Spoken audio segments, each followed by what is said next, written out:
70 दिन से किसान बैठे हुए हैं, ठंड में ठिठुर रहे हैं। पूरा ठंडी का हाड़ कपाने वाली ठंडी का मौसम निकल करके चला गया। सरकार उनकी बात नहीं सुनती है और राम का नाम लेती है। राम का नाम लेने का हक कहां है इन लोगों को? जो लोग जय श्री राम का नारा लगा रहे हैं, जय श्री राम का नारा लगाने का हक उसको है जो पहली फरियाद पर महल से बाहर आकर के सड़क पर सुनवाई करे। कुत्ता भी राम के दरबार में गया शिकायत करने के लिए, तो कुत्ते की बात को सुनने के लिए राम महल से बाहर निकल करके आए। क्योंकि जब उन्होंने कुत्ते को बुलाया कि आओ हमारी बात कहो, अपनी बात कहो हमारे दरबार में, कुत्ते ने कहा मैं कुत्ता हूं, मैं राम के दरबार में नहीं जा सकता। अगर राम को मेरी शिकायत सुनना है तो उनको यहां पर आना चाहिए। राम जी महल से निकल करके कुत्ते के पास गए थे। उस राम का नाम आप लेने के अधिकारी हो? लाखों किसान मर रहे हैं, उनकी क्या हालत है?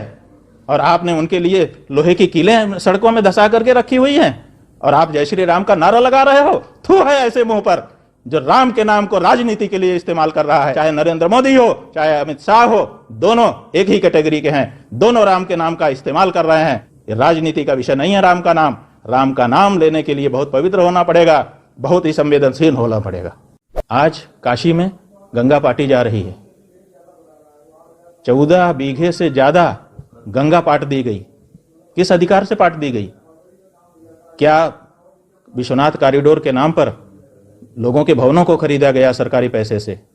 तो ठीक है, आपने भवन खरीद लिया, इसलिए आप मनमाना करने के लिए वहां पर टाइटल्ड हो गए। आपने मंदिरों को कैसे तोड़ दिया, मूर्तियों को कैसे तोड़ दिया? लेकिन वो बात भी पीछे चली गई। अब हम तो ये पूछना चाहते हैं कि आखिर कोई मीडिया इस बात को क्यों नहीं उठा रहा है कि काशी में गंगा पाटी जा रही है, गंगा की धारा बदल गई। जबकि हमने कागज निकलवाया और हमने देखा कि विश्वनाथ कॉरिडोर के लिए जो अनुमति दी गई है 17 शर्तों के साथ दी गई है।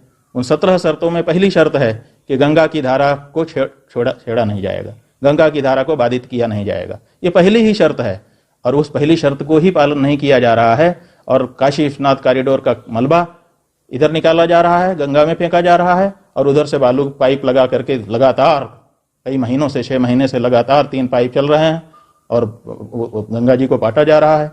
गंगा जी की जमीन किसने रजिस्ट्री करा लिया? किस अधिकार से आप वहां पर मलबा डंप कर रहे हैं? किस अधिकार से गंगा जी की धारा को आप मोड़ रहे हैं? लेकिन कोई बोलने वाला नहीं है। भारत का प्रधानमंत्री आता है, आकर के वो वहां पर कार खड़ी करता है और उस कार में बैठ करके तब विश्वनाथ जी दर्शन करने जाता है। पहले ये कहा गया था कि विश्वनाथ कॉरिडोर हम इसलिए बना रहे हैं ताकि गंगा और विश्वनाथ को हम मिला सकें, ऐसी बातें कही गई थी और आप मीडिया के लोगों के द्वारा छापी गई थी। आप ये बताइए कि गंगा और विश्वनाथ के बीच में कार की क्या जरूरत है? लोग आते थे गंगा में स्नान करके विश्वनाथ जी के पास तक पैदल कम से कम जाते थे। आप अब गंगा से विश्वनाथ में जाने के लिए कार की जरूरत आपको पड़ने लग गई है। आपने क्या गंगा को और विश्वनाथ को मिलाया? जिस दूरी को लोग पैदल चल करके नंगे पांव पूरी कर लेते थे, उस दूरी के लिए आपके प्रधानमंत्री को कार की जरूरत पड़ती है?